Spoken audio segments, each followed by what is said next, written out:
Thanks for watching. Don't forget to like, comment, share and subscribe to Mufti Tariq Masood, famous scholar.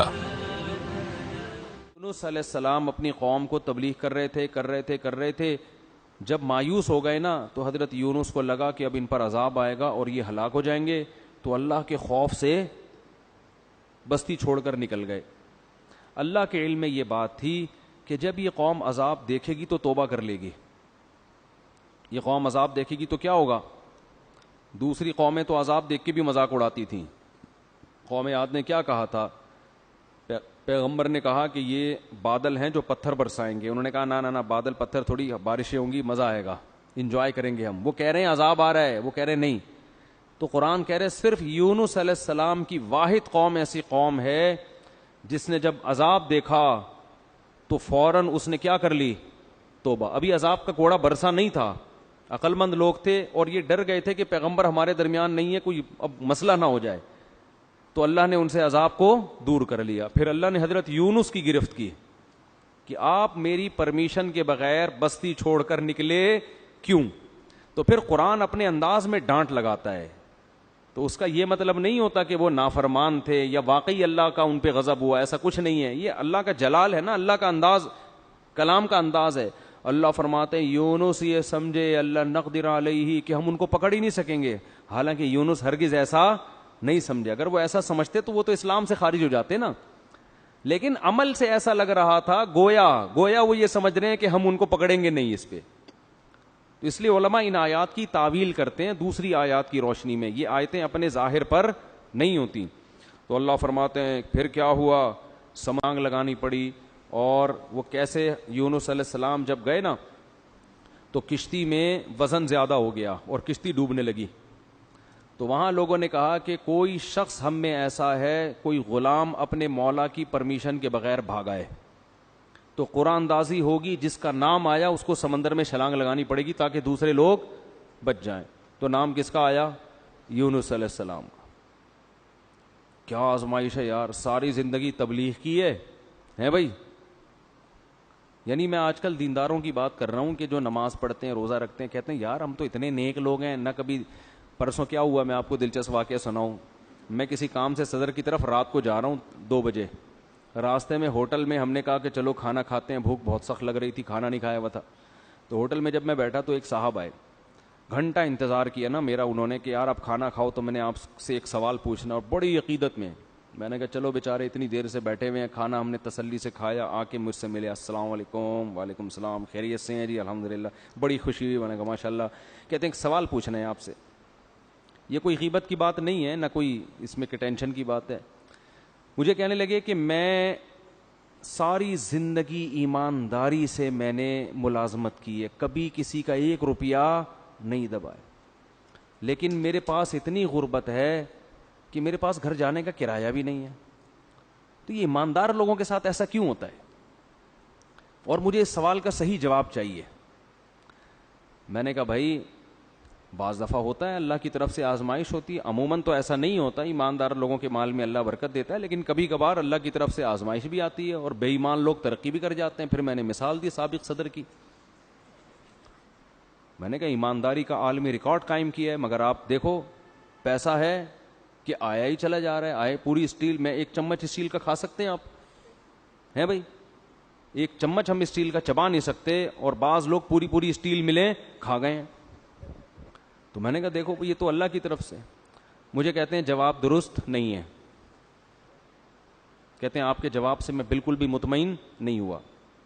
پھر میں نے یہ بات ان کو سمجھائی. کہہ رہے ہیں آپ کے جواب سے میں بالکل مطمئن نہیں ہوا, السلام علیکم, آپ جا سکتے ہیں. میں نے کہا بھائی میرے پاس تو یہی جواب تھا, وعلیکم السلام, اپنا خیال رکھیے گا. خیر انہوں نے مجھ سے معذرت بھی کی کہ اگر آپ کو تکلیف ہوئی تو معذرت چاہتا ہوں. تو یہ ہمارے ہاں بہت سے دینداروں میں ہے کہ ہم نماز بھی پڑھ رہے ہیں, ہم تو ایمانداری سے نہ کسی کا دل دکھاتے ہیں, نہ یوں کرتے ہیں نہ یوں کرتے ہیں, پھر بھی آزمائشیں آ رہی ہیں. تو بھائی یونس علیہ السلام کو دیکھو, ساری زندگی تبلیغ کی ہے اور نکلے بھی اللہ کے خوف سے. یعنی اس لیے نہیں کہ تبلیغ چھوڑ کے معاذ اللہ بھاگ رہے ہوں, بھائی اللہ کا عذاب نہ آ جائے. تو اللہ کا عذاب تو ایسی چیز ہے کہ اس سے تو بھاگنا ہی چاہیے, لیکن نتیجہ کیا نکل رہا ہے؟ نام کس کا آ رہا ہے قرآن دازی میں؟ حضرت یونس کو تو سوچنا چاہیے تھا کہ اللہ جب میں تیری ساری زندگی میں نے تبلیغ کی ہے اور اب عذاب آ رہا ہے تو میں بھاگ رہا ہوں, تو کنوینس کا انتظام کس کے ذمے ہے بھائی؟ اے اللہ کم از کم بائی روڈ کا انتظام کر دے, یا بائی ایئر کا انتظام کر دے, یا شپ کا کوئی انتظام کر دے. یہ انتظام تو تیرے ذمہ. اپنے کرایہ خرچ کر کے میں کشتی میں بیٹھ رہا ہوں اور وہ کشتی کیا ہو رہی ہے, ڈاماڈول ہو رہی ہے. تو اس وقت ان کو خیال آیا ہوگا کہ کشتی میں ڈوبنے کا خطرہ ہے, کوئی بات نہیں, دوسرا کوئی بندہ یہاں سے اترے گا, ہم تو بچیں گے کیونکہ ہم تو اللہ کے پیغمبر اور بہت نیک. عجیب بات, کسی کا نام نہیں آ رہا. نام بھی کس کا آیا ہے؟ یونس. تو اب جب نام آیا تو بھی اللہ سے شکایت نہیں کہ یہ کیا ہو رہا ہے میرے ساتھ. کنوینس کا اللہ نے کوئی انتظام بھی نہیں کیا پراپر ہے بھائی, اور ایسی کشتی میں بٹھوا دیا جو اب کیا کر رہی ہے, ڈوب رہی ہے. اور اللہ نے تو مجھ سے بڑے بڑے وعدے کیے تھے, اور اب اتنے درجنوں لوگوں میں نام کس کا آ رہا ہے؟ میرا. کچھ بھی نہیں ہے. چلو سمندر میں چھلانگ لگائیں گے, کوئی پھٹا وٹا مل جاتا ہے, کہیں تیر کے آدمی چلا جاتا ہے, کچھ نہ کچھ دیر تو زندہ رہتا ہے نا. ادھر سمندر میں چھلانگ لگائی اور مچھلی منہ کھول کے کھڑی ہوئی ہے, لے بھائی مچھلی کے پیٹ میں. لیکن ایک حرف شکایت کا نہیں آ رہا. قرآن ہمیں یہ سب کیوں بتاتا ہے؟ اللہ سے اچھا گمان رکھو, ہر غلطی اپنے کھاتے میں ڈالو. ہر غلطی نہیں بھی ہو تو بولو میں غلط ہوں. ہر غلطی کس کے کھاتے میں؟ بھائی میں ہی غلط ہوں. مجھے یاد ہے ایک دفعہ ہم جب چھوٹے بچے تھے نا, اس وقت تبلیغ والوں میں بڑا جوش ہوتا تھا, اب بھی ہے لیکن وہ والا جوش رہا نہیں ہے. وہ بڑا جوش ہوتا تھا بھائی.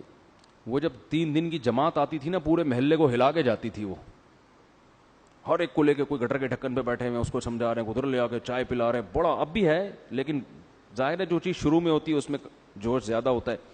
تو وہ بہت محنت تھی. تو کیا کہہ رہا تھا میں؟ نہیں مچھلی کی بات. ہاں, تو مجھے یاد ہے ان میں ایک ساتھی تھے, انہوں نے جماعت میں بہت وقت لگایا ہوا تھا, سال لگے ہوئے تھے ان کے, اندرون ملک بیرون ملک, بڑے محنتی اور بڑے متحرک. تو ایک دن وہ بس میں میرے ساتھ بیٹھ گئے, ہم سفر کرنے لگے. تو میں نے ان سے بات کی, میں نے کہا اللہ نے آپ سے بڑا کام لیا ہے, بہت کام لیا ہے, بہت لوگوں کو اللہ نے آپ کے ذریعے ہدایت دی. تو مجھے کہتے ہیں بھائی میں تو کام بگاڑنے والے لوگوں میں سے ہوں. تبلیغ میں کچھ لوگ ایسے لگے ہوئے ہیں جو کام کیا کر رہے ہیں, بگاڑ رہے ہیں. تو میں بھی انہی نالائقوں میں سے ہوں. مجھے ان کا یہ اسٹائل بڑا پسند آیا. میں نے کہا اتنا کام کر رہے ہیں یہ بندہ, لیکن اگر ذرا سی کسی نے تعریف کر دی تو کیا کہہ رہے بھائی, تبلیغ میں کچھ لوگ ایسے ہیں جو بیڑا غرق کر رہے ہیں تبلیغ کا. انہی بیڑا غرق کرنے والوں میں سے ایک میں بھی ہوں. اب کوئی بے وقوف ہوتا تو کہتے پھر نکل جاؤ تبلیغ سے, ٹھیک ہے نا. تو یہ تواضع ہے کہ بھئی ہم کیا کر رہے ہیں, ہم تو کام بگاڑنے والوں میں سے ہیں. تو اللہ کو یہی پسند ہے, دعوے اور بڑی بڑی باتیں نہیں کرنی چاہیے. تو یونس علیہ السلام کو جب مچھلی کے پیٹ میں گئے ہیں تو قرآن کہہ رہا ہے احساس ہو گیا یونس کو کہ غلطی کس کی ہے بھائی میری. کچھ غلطی ہوئی ہے, ورنہ اللہ غلط نہیں کر سکتا کسی کے ساتھ. فنادا فی الظلمات, قرآن کہہ رہا ہے اندھیروں میں پکارا.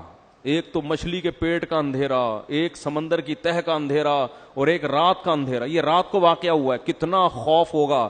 ابھی آپ کو سمجھ میں نہیں آ رہا, کبھی سمندر میں رات کو سفر کریں, پھر آپ کے اچھوں کو بھی سمجھ میں آئے گا کیا حالت ہوتی. فی الظلمات اللہ الہ الا انت, کہ اللہ تیرے سوا کوئی عبادت کے لائق نہیں ہے. سبحانک, تو ہر عیب سے پاک ہے, تو ظلم نہیں کرتا. انی کنت من الظالمین, میں ہی ظالم ہوں. غلطی کس کی ہے؟ میری.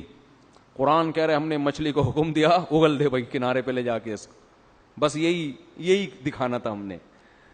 اور پھر اللہ نے کیا کیا, جب مچھلی نے کنارے پہ اگلائے تو سمندر کے کنارے پہ تو کچھ بھی نہیں ہوتا, وہاں اللہ نے اپنی قدرت سے فوراً درخت پیدا کر دیا, چھاؤں پیدا کر دی, اور پھر ان کو حکم دیا واپس جاؤ اپنی قوم کے پاس. ہم نے اس قوم سے عذاب کو ختم کر دیا ہے. تو یونس علیہ السلام کے ساتھ جو یہ معاملہ تھا, اس کو قرآن تو اس انداز سے بیان کر رہا ہے, لیکن جو اللہ کے کلام کے مزاج سے واقف ہے نا, ان کو پتہ ہے یہ اللہ کا انداز ہے بات کرنے کا. حقیقت میں یہ سزا نہیں تھی, بلکہ ان کے درجے کو اور زیادہ بلند کرنا, رہتی دنیا تک لوگوں کو بتانا کہ اللہ کے اپنے محبوب بندوں کے ساتھ معاملات کیا ہوتے ہیں. تو دیکھو ایک بات خوب یاد رکھو, ہم نے شریعت پہ چلنا ہے اور موت تک چلتے رہنا ہے.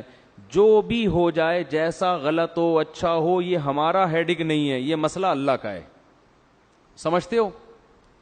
اور آپ نے اپنے لحاظ سے شریعت کے حکم پر عمل کیا, بعد میں پتہ چلا حکم ایسے نہیں بلکہ ویسے ہے, ٹینشن لینے کی ضرورت نہیں ہے. بھائی ہم تو اسی کے مکلف ہیں. جیسے یونس علیہ السلام اس وقت یہ سمجھ رہے تھے کہ مجھے یہاں سے بھاگ جانا چاہیے, بھائی عذاب آئے گا تو میں بھی پس جاؤں گا, تو اپنے لحاظ سے بالکل ٹھیک کیا. اللہ نے سزا دی اور سمجھایا کہ بھاگنا نہیں چاہیے تھا. انہوں نے کہا اللہ میں توبہ کرتا ہوں. اب یہ نہیں کہ اسی غم کو لے کے بیٹھے رہے, میں بھاگا کیوں تھا, کاش میں نہ جاتا, کاش میں یہ نہ ہوتا. نہ, یہ کاش واش کے لفظ نہیں. علماء کہتے ہیں اگر آپ سے غلطی بھی ہو جائے, جب توبہ کر لی نا, اس غلطی کو ہمیشہ سے اپنی ڈکشنری سے نکال دو. پھر یہ پاگلوں کی طرح سوچنا کاش یہ نہ کرتا, ہائے ہائے یہ نہ کرتا, یہ پاگل اور وہمی ہونے کی علامت. غلط ہو صحیح ہو, جو آپ کے سمجھ میں آ رہا تھا آپ نے اس وقت کیا. غزوہ احد میں دیکھو نا, 70 حضرات شہید ہو گئے. تو یہ نہیں کہ صحابہ بیٹھ کے بار بار یہ سوچ کاش ہم مدینہ سے باہر نہ نکلتے, کاش مدینہ کے اندر رہتے, اس نے یہ بولا تھا, انہوں نے بولا تھا مدینہ سے باہر جاؤ, انہوں نے مروایا ہے, اس نے یوں کروایا ہے, یہ کروایا. قرآن کیا کہہ رہا ہے, فَإِذَا عَزَمْتَ فَتَوَكَّلْ عَلَى اللَّهِ. بھائی سوچ سمجھ کے ایک رائے قائم کی, اللہ پہ چھوڑ دو بس. اور دوبارہ بھی یہی ہوگا, مشورے اسی طرح سے ہوں گے. اور اگر مگر کا لفظ استعمال نہ کرو. کتنا صاف پابندی لگا دی نا, آگے بڑھو بس. تو اس میں نقصان ہو فائدہ ہو, کیونکہ اصل آخرت ہے, آخرت میں اللہ نوازے گا آپ کو. تو یونس علیہ السلام کو دوبارہ اللہ نے بھیجا.